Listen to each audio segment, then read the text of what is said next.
एक गांव में रतन नाम का एक गरीब व्यक्ति रहा करता था,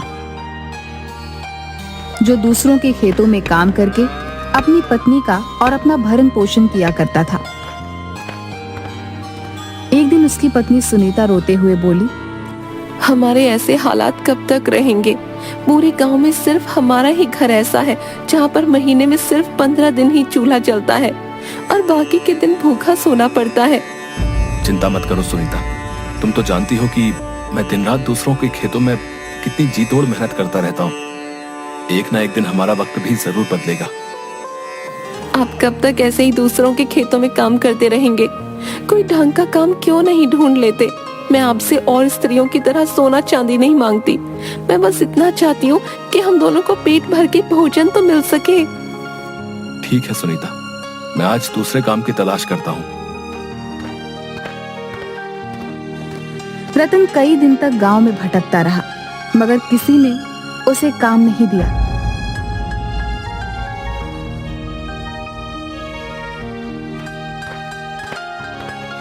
थक हार कर रतन गांव के मुखिया के पास पहुंच गया। मुखिया थोड़ा सा भला व्यक्ति था। रतन, मैंने तुम्हें दूसरों के खेतों में बड़ी मेहनत से काम करते हुए देखा है? मुझे तुम्हारे ही जैसा मेहनती व्यक्ति चाहिए भाई। समझ लो कि तुम्हारे अब बुरे दिन खत्म हुए। आज से तुम मेरे भट्ठों में काम करोगे, ठीक है? एक दिन रतन काम करते करते थक गया। उसे बहुत तेज भूख लग रही थी। रतन ने जगन के भोजनालय का काफी नाम सुन रखा था।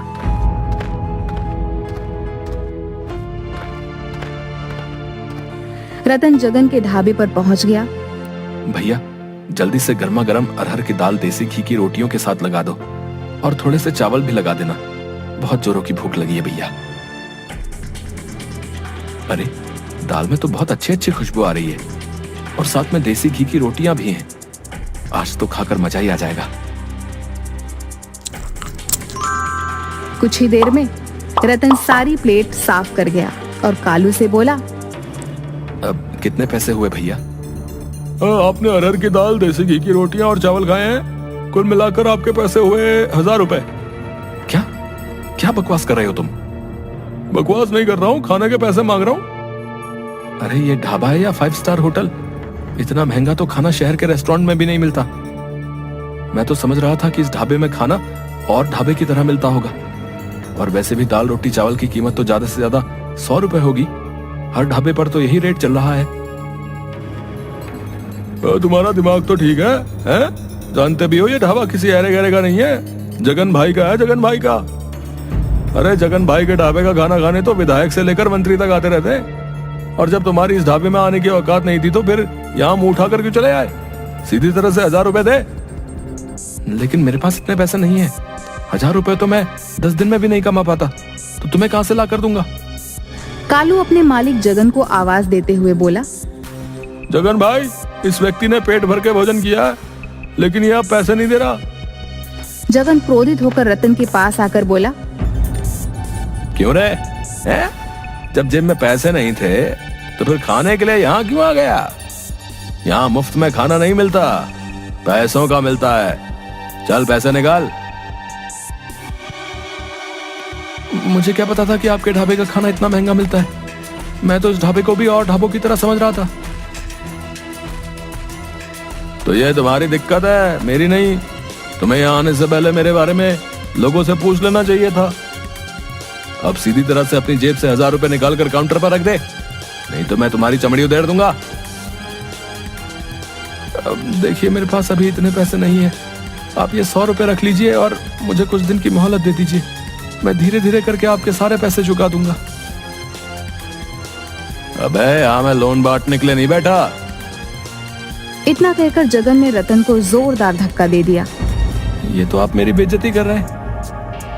अबे, बेइज्जती उसकी की जाती है जिसकी कोई इज्जत होती है, और तेरे जैसे भिखारियों की इज्जत तो होनी भी नहीं चाहिए, समझा?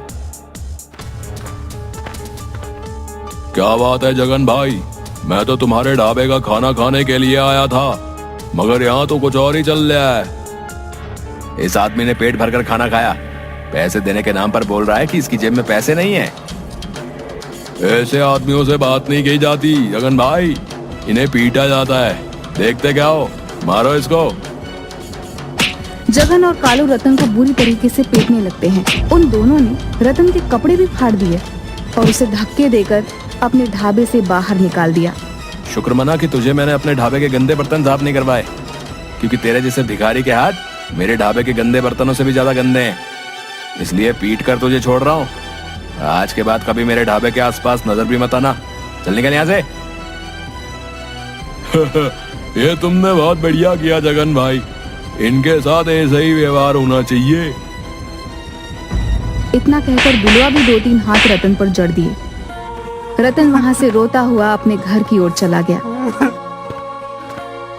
घर पर जाकर रतन की हालत देखकर उसकी पत्नी सुनीता बहुत भावुक हो गई। आपको क्या जरूरत थी उस ढाबे पर खाना खाने की?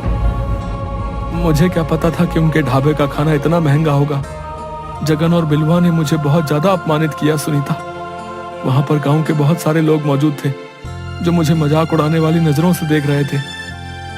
अरे सत्यानाश उन गांव वालों का जो आपको मार खाते हुए देख रहे थे।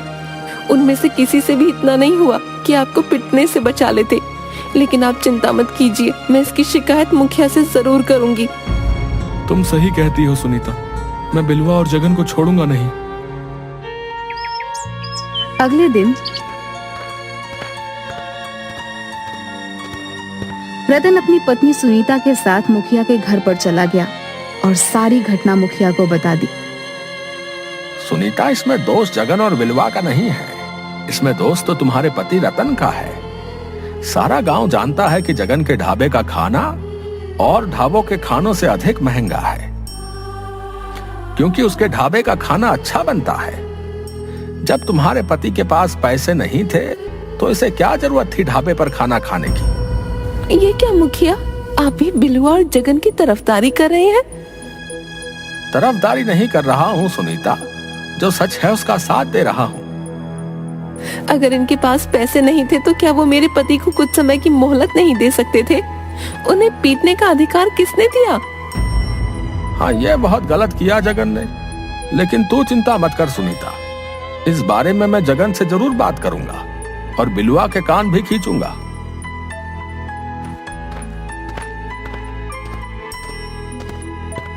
मुझे नहीं लगता कि मुखिया कुछ करेगा। साफ साफ दिखाई दे रहा था सुनीता कि मुखिया बिलुआ और जगन के पक्ष में बोल रहा था, लेकिन मैं अपने अपमान का बदला जरूर लूंगा सुनीता। मैं चुप नहीं बैठूंगा। तो आप क्या करेंगे? आप अच्छी तरह से जानते हैं कि जगन धनवान है और उसके गांव में अच्छी जान पहचान भी है, और आपकी पहचान गांव में सिर्फ एक मजदूर की है। अरे हम दोनों के पास तो खुद की खेती भी नहीं है। हम दोनों तो खुद दूसरों के खेतों पर काम करके अपना पेट पालते हैं। जो भी हो सुनीता, अब मैं गरीब हूं तो इसका मतलब ये नहीं कि मैं चुप हो जाऊं। आज अगर मैं चुप हो गया और मैंने कुछ नहीं किया तो गरीबों के मुंह पर एक तमाचा होगा। मैं बिलुआ और जगन को दिखा दूंगा कि अगर गरीब अपनी पर आ जाए तो क्या नहीं कर सकता। इतना कहकर रतन क्रोधित होकर घर से निकल गया। इधर मुखिया जगन के ढाबे पर पहुंचकर बोला, तुम्हारी बड़ी शिकायतें आ रही हैं जगन। किसकी इतनी मजाल जो मेरी शिकायत आपसे करे? कल तुमने रतन को बुरी तरह से पीटा था ना? वो अपनी पत्नी सुनीता के साथ तुम्हारी शिकायत लेकर आया था मेरे पास। अरे तो उसने पिटने वाले काम भी किए थे मुखिया जी। आप ही बताइए, मेरे ढाबे पर आकर अरहर की दाल, देसी घी की रोटियां तो बड़े चाव से खाई, और जब पैसे देने का नंबर आया तो अंगूठा दिखाने लगा। जो भी हो जगन, लेकिन तुम्हें उसे पीटना नहीं चाहिए था। और तुम्हारे ढाबे पर सिर्फ रतन ही नहीं बल्कि और भी न जाने कितने लोग आए दिन पिट कर जाते हैं। तुम्हारा ये दुर्व्यवहार कहीं किसी दिन तुम्हारे ऊपर भारी ना पड़ जाए। आपके होते हुए मेरे दोस्त जगन पर कोई माई का लाल हाथ लगाने की हिम्मत करेगा मुखिया जी? और फिर मत भूलिए कि जगन का दोस्त मैं भी हूँ। मेरे होते हुए गांव में किसकी हिम्मत जो जगन के खिलाफ आवाज उठा सके? इसी बात का तो डर है बिलवा कि तुम जगन के दोस्त हो। अब ये सब बातें छोड़िए मुखिया जी। मैं आपको अपने ढाबे पर मुफ्त खाना इसलिए नहीं खिलाता कि आप गांव वालों की शिकायत लेकर मेरे ही पास आए। देखो जगन, मैं तुम्हें सिर्फ समझाने आया हूँ। तुम क्यों नहीं समझते कि आज का दौर सोशल मीडिया का दौर है? कहीं किसी दिन किसी ने तुम्हारे गरीबों के साथ दुर्व्यवहार का वीडियो बनाकर फेसबुक पर अपलोड कर दिया तो लेने के देने पड़ जाएंगे, फिर मैं भी कुछ नहीं कर पाऊंगा। इतना कहकर मुखिया वहां से चला गया। सुनीता रात को अपने पति का इंतजार कर रही थी। आधी रात होने को आई थी, मगर रतन अपने घर नहीं आया था। रतन रात में जंगल के एक पेड़ के नीचे गहरी सोच में बैठा हुआ था कि तभी उसके कानों में एक व्यक्ति की आवाज टकराई। काफी देर हो गई है तुम्हें यहाँ पर बैठे हुए। पिछले 6 घंटे से देख रहा हूँ कि तुम इसी पेड़ के नीचे गहरी सोच में बैठे हुए हो। कौन है आप और इतनी रात को इस जंगल में क्या कर रहे हैं? ये सवाल तो मुझे तुमसे करना चाहिए कि कौन हो तुम और इतनी रात में इस जंगल में क्या कर रहे हो? मैं आपकी बात का मतलब नहीं समझा। मतलब बाद में समझना। तुम्हारा चेहरा देखकर साफ साफ मालूम पड़ रहा है कि तुमने सुबह से कुछ नहीं खाया। तुम बहुत भूखे हो। इतना कहकर उस नौजवान ने एक थाली रतन के सामने रख दी। रतन ने देखा कि उस थाली में सब उसकी ही पसंद के व्यंजन रखे हुए थे। सोचो मत, खाना शुरू कर दो। रतन को सच में वाकई बहुत भूख लगी थी। रतन खाने ही वाला था कि तभी उसे कुछ याद आ गया। नहीं चाहिए भाई, मैं घर पर जाकर अपनी पत्नी के हाथ का बना हुआ ही खाना खाऊंगा। मुझे अच्छा खाना खाने का कोई अधिकार नहीं। ये कैसी बातें कर रहे हो तुम? मैं तुम्हारा ये खाना खाऊंगा, तुम मुझसे पैसे मांगोगे और वो मेरे पास तुम्हें देने के लिए नहीं है। नहीं भाई, मुझे तुमसे कोई पैसे नहीं चाहिए। तुम पहले आराम से खाना खाओ और फिर मुझे बताओ कि तुम किस गहरी सोच में डूबे हुए थे। हो सकता है कि मैं तुम्हारी कोई मदद कर सकूं।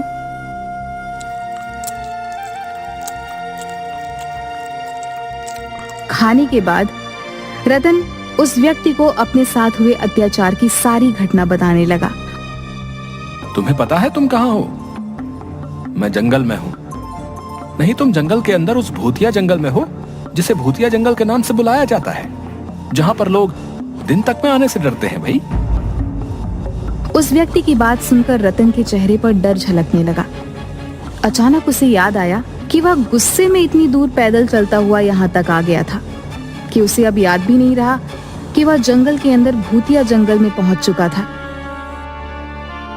डरो मत, हम कोई भूत प्रेत पिशाच नहीं है।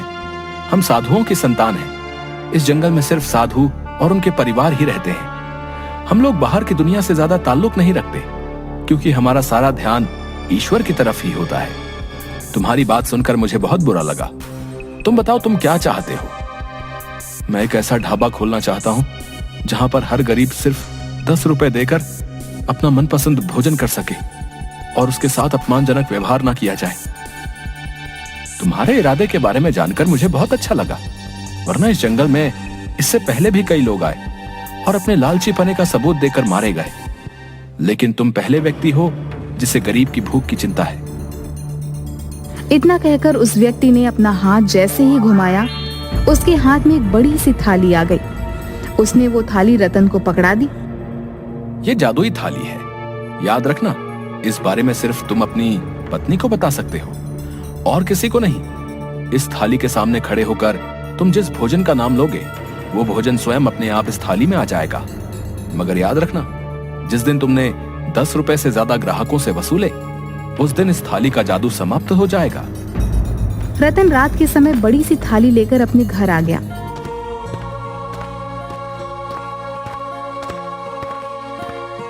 ये क्या है? रतन ने सारी घटना सुनीता को बता दी। मैं तो अब तक यही समझती थी कि उस जंगल में भूत प्रेत रहते हैं। तुम नहीं, पूरा गांव यही समझता था सुनीता। वो सब तो ठीक है, लेकिन आप ढाबा कहाँ खोलेंगे? हमारे पास तो खाने के लिए भी रोटी नहीं है। जो थाली तुम लेकर आए हो, उस थाली में सिर्फ भोजन ही मिलेगा, पैसे तो नहीं मिलेंगे ना। फिर हम ढाबा अपने ही घर पर खोलेंगे सुनीता। इस तरह से इस थाली का रहस्य सिर्फ हम दोनों तक ही सीमित रहेगा। अगले दिन रतन ने अपने घर को एक ढाबे में परिवर्तित कर दिया और जिस कमरे में वो लोग सोते थे, उस कमरे में बड़ी सी थाली रख दी। रतन ने उस थाली के सामने खड़े होकर तरह तरह के व्यंजन के नाम लेने शुरू कर दिए। कुछ ही समय में पूरा थाली व्यंजनों से भर गया। सुनीता ढाबे पर वह सारे व्यंजन लेकर बैठ गई। कुछ ही देर में वहाँ पर एक गरीब व्यक्ति दौड़ता हुआ आया। यहाँ तो बहुत अच्छी खुशबू आ रही है। यहाँ पर ढाबा कब खुला भाई? आज ही खुला है। और आप पहले ग्राहक हो। आपके ढाबे में खाने में क्या क्या मिलेगा? हमारे ढाबे में हर तरह के व्यंजन बनेंगे, आपको जो भी व्यंजन पसंद हो। ठीक है भैया, तो मुझे एक प्लेट दाल मखनी और मक्खन के साथ लगी हुई रोटियां लगा दीजिए। रतन ने वह व्यंजन उस व्यक्ति के सामने रख दिया। दाल मखनी खाकर वह व्यक्ति बहुत खुश हो गया। भाई वाह, मजा आ गया। दाल मखनी तो बहुत से ढाबों पर खाई, लेकिन इस ढाबे की तो बात ही कुछ अलग है। कितने पैसे हुए? 10 रुपए। क्या, सिर्फ 10 रुपए? हाँ, सिर्फ 10 रुपए। और तुम्हें और तुम्हारे परिवार का जब भी खाने का मन करे चले आना। यहाँ पर 10 रुपए में आपका मनपसंद व्यंजन भोजन पेट भरकर एक थाली के रूप में मिलेगा। और हो सके तो अपने उन गरीब भाइयों को भी यहाँ पर लेकर आना जिन्हें अच्छा भोजन नहीं मिल पाता। रतन की बात सुनकर वह व्यक्ति खुश होता हुआ वहां से चला गया और उसने सारे गांव में रतन के ढाबे का ढिंढोरा पीट दिया। कुछ ही दिनों में रतन के ढाबे पर गांव वालों की भीड़ लगने लगी। रतन के ढाबे पर अब गरीब ही नहीं बल्कि अब गांव का हर व्यक्ति जाकर भोजन करने लगा। रतन किसी को भी मना नहीं करता था। यह बात बिलवा और जगन को बिल्कुल भी पसंद नहीं आई। इस रतन का कुछ ना कुछ करना पड़ेगा, वरना हमारे ढाबे में तो ताले लग जाएंगे। चिंता मत करो बिलवा, मैं आज ही पता लगाने का प्रयास करता हूँ कि रतन इतना धन लाया कहाँ से। उस दिन के बाद से जगन रतन पर नजर रखने लगा, मगर काफी नजर रखने के बाद भी वह कुछ भी नहीं पता लगा पाया। 15 दिन से उसके पीछे हूँ बिलवा, लेकिन कुछ भी पता नहीं चला। चिंता मत कर, अब ये रतन खुद हमें बताएगा। एक दिन रतन किसी काम से जा रहा था कि बिलवा और जगन ने उसे पकड़ लिया। तो तू हमारा ढाबा बंद करवाएगा? जो थाली हम 700 की बेचते हैं तू सिर्फ 10 रुपए में बेचेगा, है बे? बिलवा भैया सही बोल रहे हैं। रतन सीधी तरह से बता दे कि तेरे पास इतना धन कहां से आया। मुझे छोड़ दो, नहीं तो मैं तुम दोनों की शिकायत पुलिस वालों से करूंगा। ये ऐसे नहीं मानेगा, मार मार कर इसकी चमड़ी उधेड़ दो। बिलवा और जगन रतन को बुरी तरीके से पीटने लगे। रतन उन दोनों से शारीरिक रूप से कमजोर था। रतन ने दर्द से कराहते हुए सारी घटना बिलवा और जगन को बता दी। चलो, हमें भी उस जादुई थाली के पास ले चल। ये तो बिल्कुल बेवकूफ है जगन। अगर इसके पास जादू की थाली है तो हम दोनों उस जादुई थाली से इतना धन मांगेंगे कि अपने 5 स्टार होटल इस गांव में खोल सकें। रतन बिलवा और जगन को लेकर उसी कमरे में पहुंच गया। बिलवा और जगन उस जादुई थाली से तरह तरह के आभूषण और पैसे मांगने लगे, मगर उस जादुई थाली में कोई भी हलचल नहीं हुई। बिलवा भाई, लगता है ये थाली केवल भोजन ही देती है। तो फिर देसी घी की पूड़ियां मांग कर देखो। तभी वहाँ पर सुनीता आ गई। बिलवा और जगन रतन को धमकी देकर वहाँ से चले गए। रतन ने हमें बेवकूफ बनाया जगन। सही कहते हो बिलवा भाई, लगता है उसने हमें चूना लगा दिया। रतन का ढाबा उसके बाद भी चल रहा था। बिलवा और जगन की आर्थिक स्थिति अब दिन ब दिन कमजोर होती जा रही थी। जगन भेष बदल बदल कर रतन पर नजर रखने लगा था और एक दिन उसने रतन को उसी जादुई थाली से भोजन मांगते देख लिया। अरे ये तो वाकई जादुई थाली है। जरूर इस हीर ने उस दिन कुछ न कुछ उल्टा सीधा किया होगा। जगन रतन और सुनीता से नजर बचाकर उस गुप्त कमरे में घुस गया और थाली से रतन की ही तरह भोजन मांगने लगा, मगर उसे जादुई थाली में से कुछ भी हासिल नहीं हुआ। जगन क्रोधित होकर सीधे बिलवा के पास जाकर बोला, बिलवा भाई, रतन उस दिन सही बोल रहा था। वो थाली वाकई जादुई है। मेरी आंखों के सामने रतन ने उस जादुई थाली के सामने तरह तरह के व्यंजन के नाम लिए और उस थाली में वो ताजा ताजा व्यंजन अपने आप आ गए। क्या बकवास कर रहा है तू? उस दिन तो उस जादुई थाली में कोई भी हलचल नहीं हुई थी। इसी बात को लेकर तो मैं हैरान हूँ। मुझे लगता है कि वो जादुई थाली सिर्फ रतन की ही बात मानती है। ठीक है, अगर ऐसी बात है तो हम उस जादुई थाली में जहर मिला देंगे। ना रहेगा बांस, ना बजेगी बांसुरी। अगले दिन वो दोनों भेष बदलकर रतन के ढाबे पर पहुंच गए, मगर तभी गांव का मुखिया पुलिस लेकर आ गया। गिरफ्तार कर लो इन दोनों को। हमें किस जुर्म में गिरफ्तार किया है? क्योंकि तुम दोनों रतन के ढाबे के ग्राहकों की प्लेट में जहर मिला रहे थे। मैं तुम दोनों से ही मिलने आ रहा था। मैंने तुम्हारी बातें चुपके से सुन ली थी, नहीं तो आज तुम दोनों अनर्थ कर बैठते। तुमने बहुत अच्छा काम किया मुखिया। मुझे माफ कर दो रतन, मुझे अपनी गलती का पछतावा है। क्या मुझे तुम्हारे ढाबे पर कुछ खाने को मिलेगा? क्यों नहीं मुखिया जी, आप हमारे गांव के मुखिया हैं।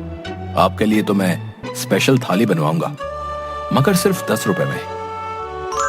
रतन के पास आज भी वह जादुई थाली है और आज भी रतन 10 रुपए की ही थाली बेचता है।